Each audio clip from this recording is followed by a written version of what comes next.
자, 이재명 정부의 첫 사면 대상이 조금 전 2시 반부터 국무회의를 열고 논의 중입니다. 이르면 오늘 결과가 나올 것으로 보이는데요. 자, 이남희 기자, 일단 이번 사면의 핵심은 결국에 조국 전 대표가 포함되냐 아니냐 이거 아니겠어요?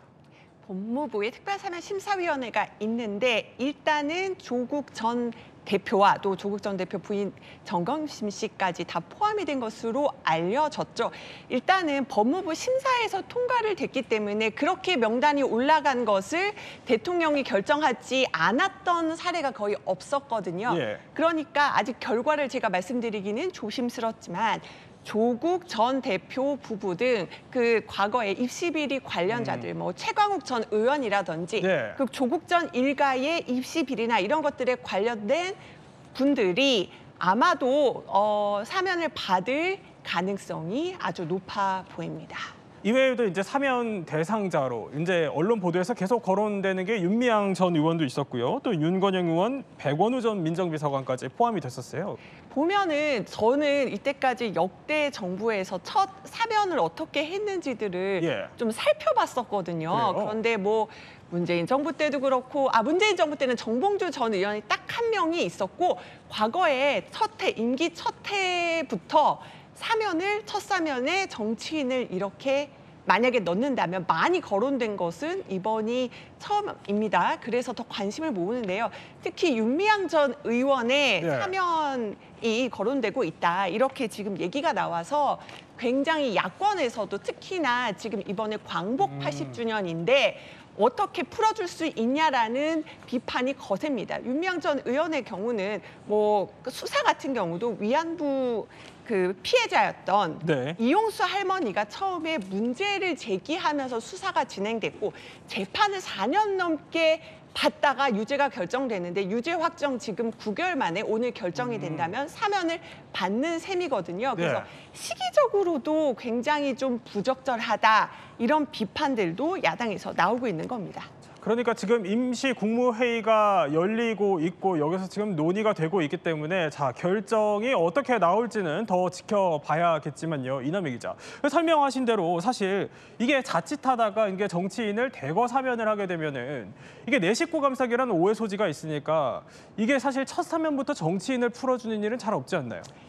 일단은 그래도 그런 얘기가 나요. 예전에 이재명 대통령 과거 이제 그 조각할 때, 그러니까 장관들 할 때도 물소대 전략이라는 거를 언급을 했거든요. 그러니까 한꺼번에 조금씩 하면은 비판이 나눠질 수 있잖아요. 그러니까 논란이 될 건 알지만 이런 거는 물소대도 한 번에 건너야 되고 이런 사면도 결국 논란이 될 수 있는 소진을 한 번에 해서 하는 게 어떠냐 이런 것들이 이제 여권 일각의 시각이고 이재명 대통령도 과거에 물소대 전략이라는 것을 언급한 적이 있습니다.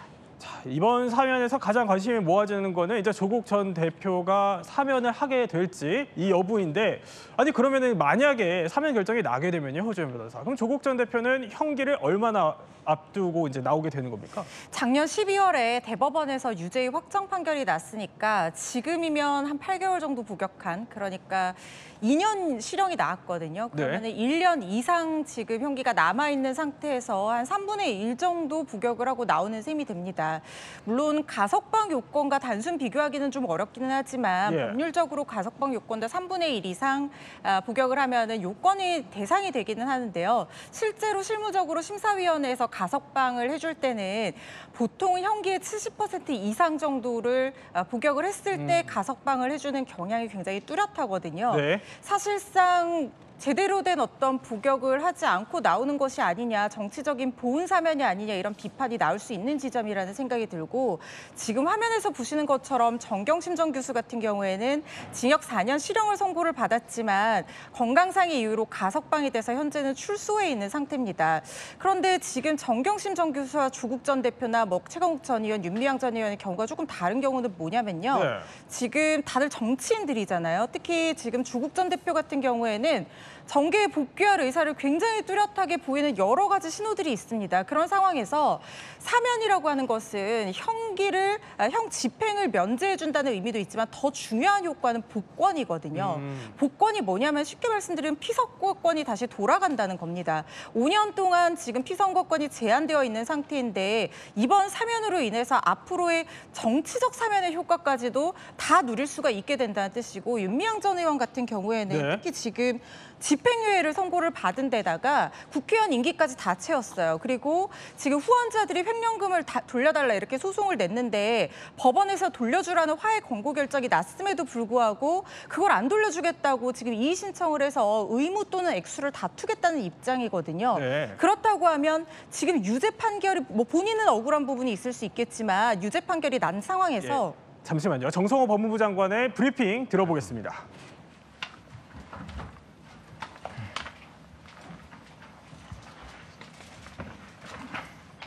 똑같은 거지? 같은 거지? 그래라니까. 네, 그럼 지금부터 2025년 광복절 특별사면에 대해서 법무부 장관께서 발표하시겠습니다.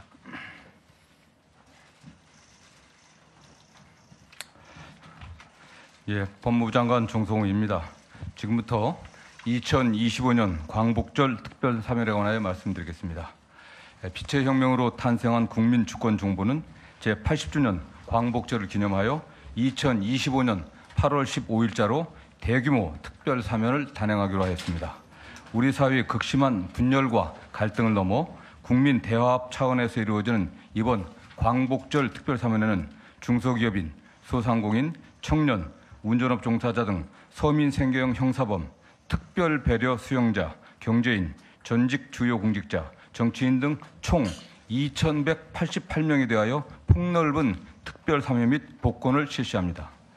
이와 더불어 정보통신공사업, 식품정기업, 식품접객업, 생계형업, 운전면허 등 행정제재 대상자 83만 4,499명에 대해 특별 감면 조치를 시행합니다. 아울러 정부는 소액 연체 이력이 있는 서민, 소상공인 등 약 324만 명에 대한 신용 회복 지원을 실시할 예정입니다.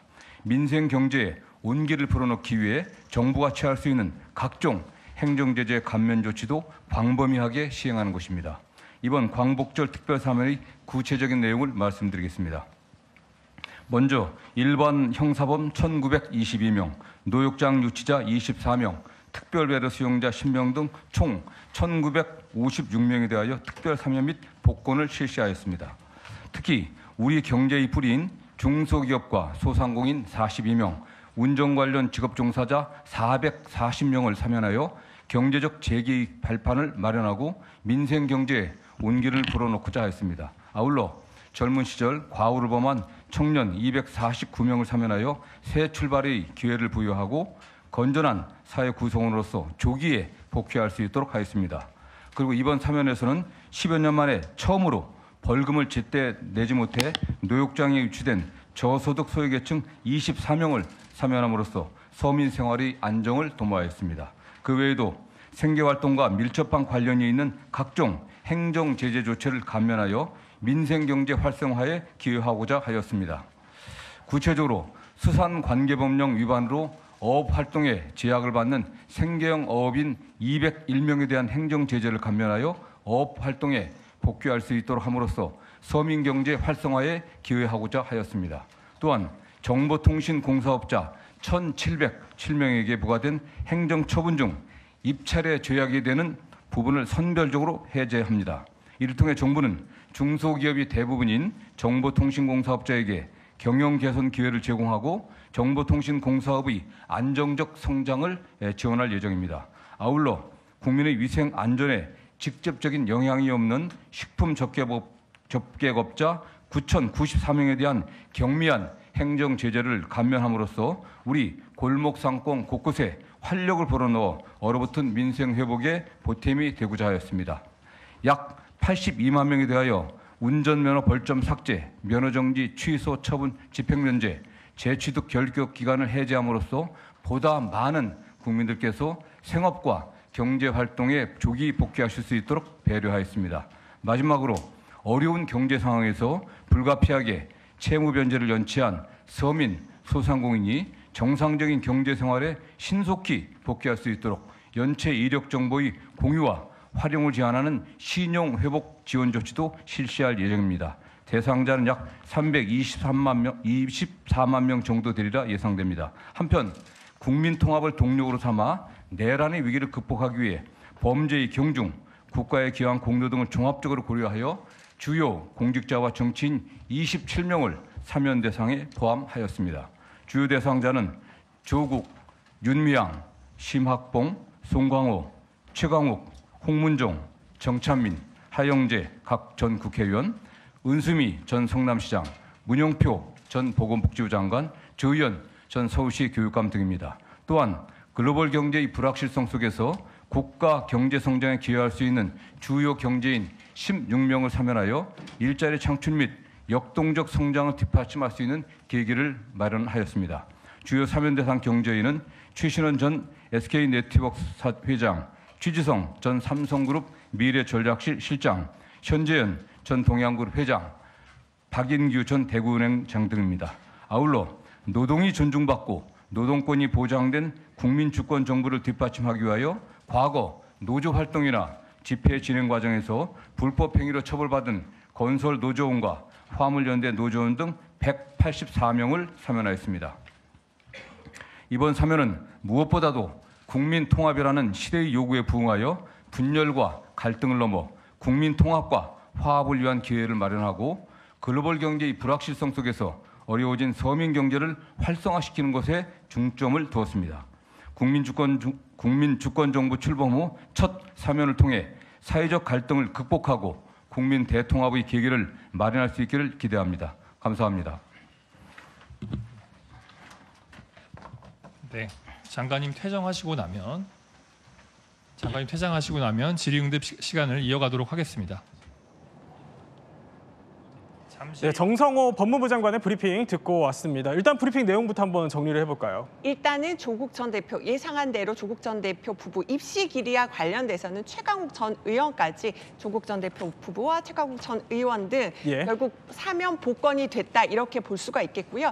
오늘 보면은 이재명 정부의 취임 2달 후 첫 사면인데 정치인과 공직자 포함해서 27명이 이번에 사면 대상에 올랐습니다.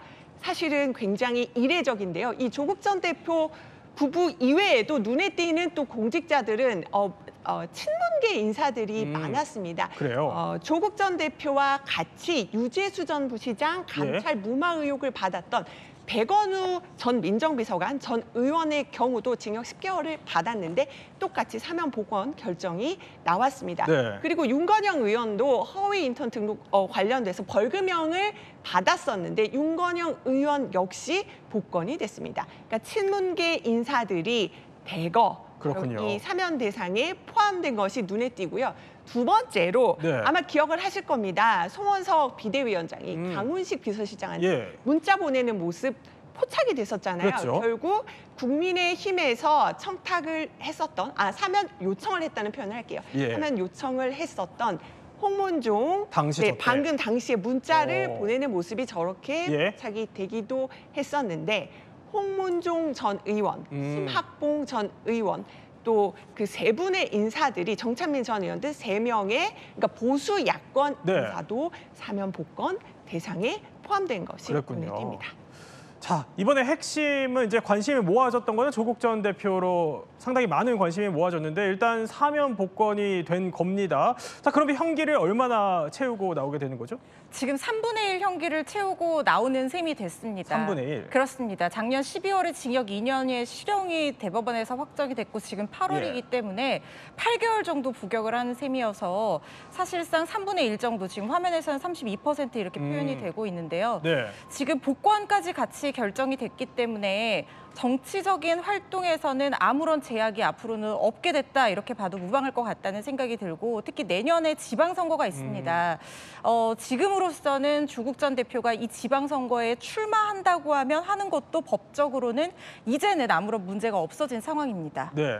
자, 형기를 어쨌든 절반도 채우지 않고 나오게 되는 겁니다. 아니 그런데 아까 잠깐 언급해 주셨던 것처럼 이제 조국 전 대표 같은 경우는 내년에 이제 지방선거도 있고 근데 여권의 뭐 차기 주자로 거론되는 인물이기도 하니까 이러면 이제 이재명 대통령 입장에서는 이게 스스로 좀 어떻게 보면 부담이 될 수도 있는 선택일 것 같은데 어떻습니까? 그러니까 그런 것들이 강해요. 저도 여권들 취재해 보면은 예. 생각들이 사실 엇갈렸거든요. 사면 시기가 이번이 8.15 특사가 좋을지 아니면 성탄절 특사나 뒤늦게 하면 좋을지 이거 놓고는 굉장히 갑론을박이 컸는데 네. 결국은 가장 큰 이유는 만약에 이렇게 논란이 될 거고 하면은 어차피 할 거면은 지금 한꺼번에 몰아서 하는 게 그러니까 매도 한꺼번에 몰아서 간다. 이거 뭐냐면은 매를 먼저 맞고 간다는 거죠. 예. 한꺼번에 그냥 논란이 될 거를 한꺼번에 하고 털고 가겠다. 이런 고려를 했던 걸로 보입니다. 시기상으로도 보면요. 이제 조국 전 대표가 이제 나오면서 정치권에 던질 파장도 커요. 일단은 특사 관련해서는 추미애 의원을 비롯해서 예. 많은 또 친문계 이사 또 많은 의원들이 자 지금 빨리 특사를 하는 게 좋다. 사면을 해야 된다. 민영배 의원은 저 얘기까지 했거든요. 해방 왔으니 형무소도 열어야 된다. 해방이 왔다는 거는 이제 정권이 바뀌었다. 이런 네. 의미일까요? 그래서 강력하게 주장한 그런 의미도 있습니다만 결국은 지방선거가 내년인데 닥쳐서 특사를 하는 것보다 아니면은 미리 좀 하는 것이 오히려 선거에 영향을 덜 미치지 않을까? 이런 판단도 좀 작용을 한 것으로 보입니다. 그러면 이번 판단에 그러니까 앞서서 문재인 전 대통령이 이제 요청을 했으니까 이게 얼마나 좀 작용했을 걸로 보십니까? 사실 민주당에서도 왜 대통령에게 부담을 지우냐 이런 갑론을박도 있었잖아요. 그렇죠. 유인태 전 국회 사무총장이 그 얘기를 했잖아요. 문재인 전 대통령에 대해서 예. 과거 본인이 대통령 임기 때는 직접적으로 그렇게 그 사면에 대해서 정치인 사면 많이 하지 않았거든요. 그러면서 왜 대통령한테 부담을 안기냐 참 염치가 없다. 유인태 전 사무총장이 이렇게 비판을 하기도 했습니다만 문재인 전 대통령은 조국 전 대표의 사면을 우상호 수석이 예방을 왔을 때 부탁을 하기도 했고요. 네. 조국 전 대표가 그 수감 중에 책을 쓰기도 했는데 그 책도 홍보를 하면서 조국 전 대표의 어떤 사면을 받는 데 힘을 실었고요. 뭐 문재인 전 대통령뿐만 아니라 전직 민주당 출신 국회의장단도 조국 전 대표 사면이 필요하다면서 목소리를 높여서 이런 여러 가지 여권, 친여권, 범여권 인사들의 압박도 영향을 미친 것으로 보입니다. 그러니까 어차피 할 거면 지금 몰아서 하자 이런 분위기라는 건데 자 그동안 여권 쪽에서는요. 조국 전 대표 사면의 당위를 주장하면서 이렇게 주장했었습니다. 정치적으로 기획된 정치검찰의 그런 난동이었기 때문에 결국은 그 내량까지 이어진 거 아니겠습니까? 경중의 문제하고 상관없이 희생자였던 건 틀림없거든요. 원래 화요일에 열리는 국무회의가 오늘로 앞당겨졌습니다. 무슨 국가 비상사태라도 터진 것입니까? 아니면 조국 윤미향의 사면이 그리도 급했습니까? 이들을 꼭 사면해야겠다면 광복절이 아닌 조국의 날, 윤미향의 날을 따로 지정해 그날 하십시오. 그러니까 여권에서는 그러니까 조국 전 대표가 정치검찰의 희생양이다 이렇게 보는 분위기예요. 그 얘기를 많이들 주장을 해요. 그 근거로는 2019년 8월에 이제 수사가 시작됐을 때 네. 조국 법무부 장관 후보자로 지명이 되고 나서 그 수사가 급진전이 됐고요. 당시 이제 청문회 도중에 소환 조사도 없이 정경심 씨 기소했다. 이것도 무리한 수사다 이렇게 주장을 하고 부부가 둘 다 구속되는 경우도 이례적이기 때문에 예. 뭔가 윤석열 정권 검찰에 윤석열 관련 검찰의 피해자다 이런 주장을 합니다만 이런 시각들이 강합니다. 본질은 입시 비리잖아요. 대법원에서 유죄도 확정이 됐는데 여권 일각에서도요. 예. 아니 과연 검찰 수사의 피해자로 보면 볼 수 있냐. 여권 일각에서도 이 문제를 지적하는 분들이 분명히 있습니다. 자, 반면에 이렇게 야권에서는 뭐 공정이 무너졌다. 차라리 조국의 날을 지정하라 이렇게 강하게 반발을 하고 있는데 오늘 발표된 걸 보면은 가석방 상태인 아내 정경심 교수까지도 포함이 됐어요. 그렇습니다. 지금 징역 4년형 실형을 선고받았던 정경심 전 교수 같은 경우에는 2023년 12월에 건강상의 이유로 가석방해서 출소가 된 상태이거든요. 그런데 우리가 이렇게 사면이 된다고 해서 유죄 판결의 효력까지도 다 사라지는 것은 아닙니다. 있습니다. 대법원에서 유죄 판결에 났던 그 내용에 대해서는 당연히 그대로 결과가 유지가 되는 것이고, 다만 형 선고의 효력이 상실이 되기 때문에 그 집행이 면제되는 효과를 가져온다라고 볼 수 있는 것이고요. 조국 전 대표 같은 경우에는 형기를 거의 절반도 채우지 않은 상황이기 때문에 이렇게 정치적인 사실상 자유까지 다 주는 것이 온당하냐, 이런 여야의 시각이 있는 것도 사실이고, 윤미향 전 의원 같은 경우에도 아까 제가 잠깐 말씀을 드렸습니다마는 지금 국회의원도 했고 횡령금도 다 반환을 하지 않겠다고 다투는 상황에서 이렇게 사실상의 면죄부, 특히 복권까지 포함된 면죄부를 주는 것이 과연 온당한 처사인가에 대해서 의문을 가지는 시각이 분명히 존재합니다. 이남희 기자. 어쨌든 결과는 나왔습니다. 그러면 이제 정의당도 근데 앞서서 그런 얘기를 했었어요. 조 전 장관에 대해서는, 그러니까 입시 비리가 가져오는 사회적 파장을 고려할 때 국민적 공감대가 좀 낮다, 이렇게 비판을 하기도 했었거든요. 이번 결정이 어떤 후폭풍을 가져올까요? 일단은 이제 어떤 내년 지방선거 선거 지형이 어떻게 바뀔 것이냐, 이제 이게 정치권에서는 관심사입니다만 이게 지금 민주당의 역풍으로 작용할지 네. 아니면은 어떻게 작용할지는 조금 더 지켜봐야 될 것 같습니다.